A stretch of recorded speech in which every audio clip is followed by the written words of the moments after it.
शंकर भगवान की जय हो। गणपति महादेव की जय हो। जय हो नीलकंठ भोलेनाथ, जय हो नीलकंठ भोलेनाथ, जय हो नीलकंठ भोलेनाथ, जय हो नीलकंठ भोलेनाथ, जय हो नीलकंठ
हेलो, एक भजन के बाद एक गीत और।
बोले दुर्गा मैया की जय हो, बोले शीतला मैया की जय हो।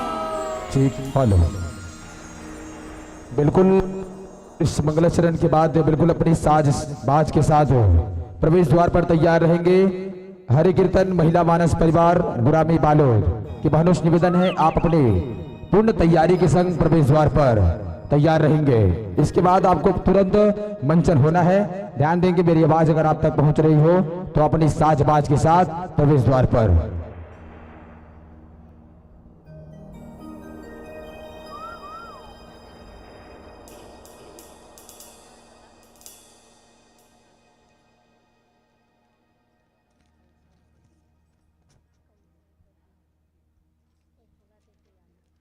बोले दुर्गा मैया की जय हो, बोले शीतला मैया की जय हो।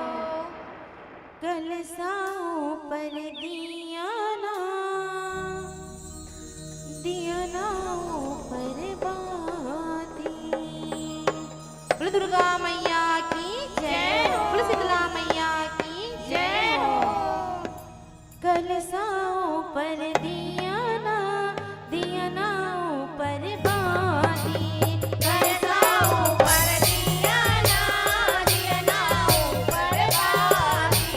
कलसाओं पर दियाना,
बोली दुर्गा मैया की जय।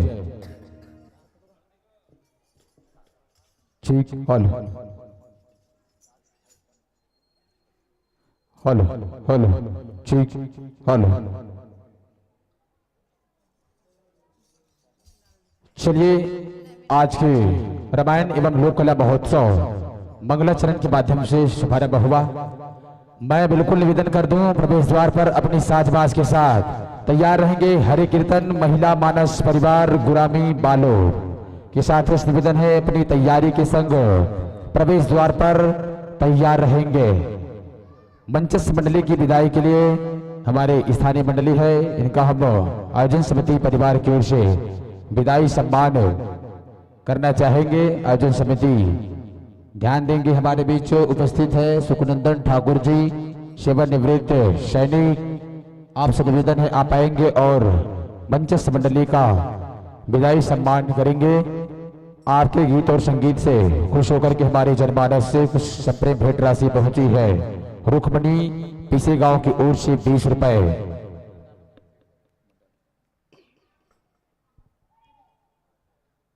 सुखनंदन ठाकुर जी, आपसे निवेदन है आप आएंगे और यह सम्मान मंचस्थ मंडली की करकमलों तक पहुंचाएंगे। सुखनंदन ठाकुर जी, मैं पुनः एक बार अवगत करा दूं समस्त नगरवासी, छत्तीसगढ़ स्तरीय 2 दिवसीय रामायण एवं लोक कला महोत्सव का आज अंतिम दिवस और अंतिम दिवस के शुभ पावन अवसर पर प्रथम पुष्प के रूप में हमारे बीच छत्तीसगढ़ अंचल की सुप्रसिद्ध मानस मंडली, जिनका समावेश विभिन्न मंचों में रहता है, प्रथम द्वितीय तृतीय ऐसे मंडलियों को हम चयन कर इस लोक कला महोत्सव में लाने का प्रयास करते हैं। निवेदन चाहूंगा आप सबसे जोरदार तालियों की कड़कड़ ध्वनियों के संग इस मंचस्थ मंडली का हम विदाई सम्मान कर रहे हैं। बिल्कुल आशा चाहेंगे इस वर्ष आपने सहयोग प्रदान किया है, आगामी वर्ष में भी आप सभी का स्नेहमय दुलार बना रहेगा। चलिए, हमारे दोनों बहनों से निवेदन है आप अपनी थाल सजा ले और मंचस्थ मंडली कराने का प्रयास करेंगे। अगवाई मंडली प्रवेश द्वार पर खड़े हैं, मैं मंडली से निवेदन करूंगा आप वहीं पर खड़े रहेंगे। आपको सम्मान हमारे दोनों बहनों के माध्यम से आपको लाया जाएगा। अतिथि देवो भव का निर्वहन करते हुए हमारे आयोजन समिति का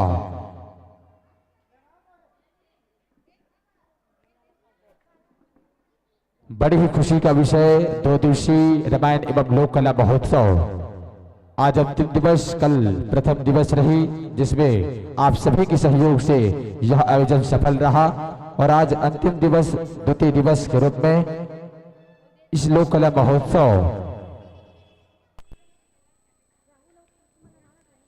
इस लोक कला महोत्सव को इसलिए कराए जा रहे हैं कि हमारी लुप्त होती संस्कृति को मंच के माध्यम से मंच प्रदान करने हेतु इस लोक कला महोत्सव का आयोजन करा रहे हैं। मैं शुभा वाले साथियों से निवेदन करूं, आप उमरपोटी के लिए रवानगी होंगे। शुभा वाले संचालक भाई ध्यान देंगे, आप उमरपोटी के लिए रवानगी होंगे, आप उधर से कार्यक्रम देके आएंगे। संचालक महोदय ध्यान देंगे, शुभा वाले साथी छटेरा वाले भाई उमरपोटी। हाँ, उसके बाद यहां रहेंगे आपकी प्रस्तुति। संचालक भाई आएंगे, थोड़ा सा आ जाओ।